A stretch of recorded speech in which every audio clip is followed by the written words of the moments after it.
So, may target ka na. Congratulations.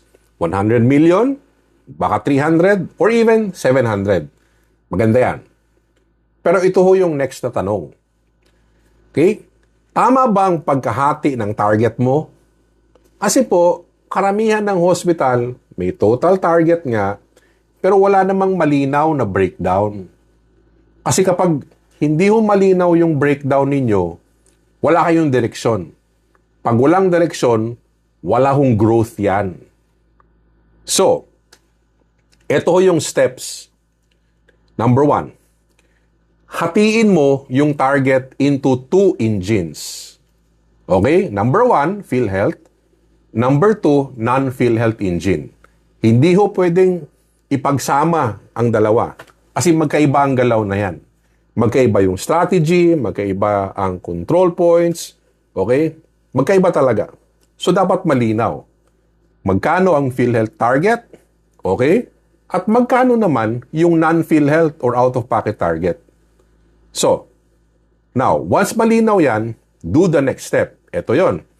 Break it down per department. Meron kang IM, di ba? May OB ka, surgery, pedia. Each department must carry both PhilHealth target and of course the non-PhilHealth target. Again, hindi pwedeng isa lang. Now, this is where it becomes so powerful. Per department, you need to break it down to the case level. Meaning, IM tayo.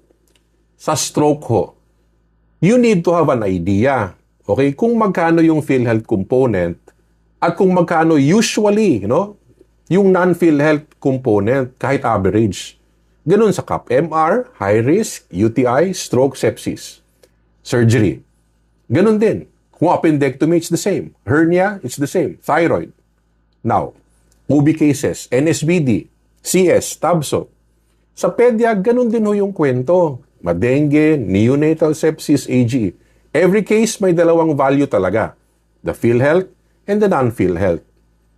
Kasi, ito ang katotohanan. Hindi mo mapapataas ang revenue kung hindi mo alam saan galing yung pera. At hindi mo kayang i-protect yung income kung hindi mo alam kung saan ka nalulugi. So you need someone to do this.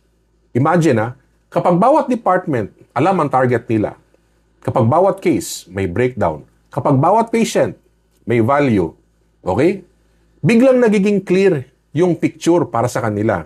Hindi ho guesswork, hindi na trial and error. Now, it becomes a controlled system in a department. At dyan ho, nagsisimula yung totoong growth. So, meron kang 100 million, then naging 300, then naging 700. Hindi lang dahil dumami yung pasyente, thank you. Okay? Kung hindi dahil alam mo saan nanggagaling yung revenue mo per department.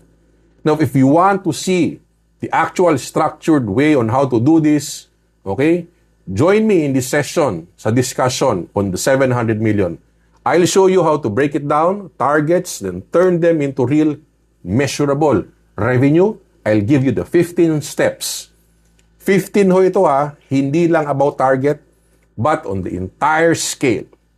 Okay? Bring your team and bring top management. See you soon.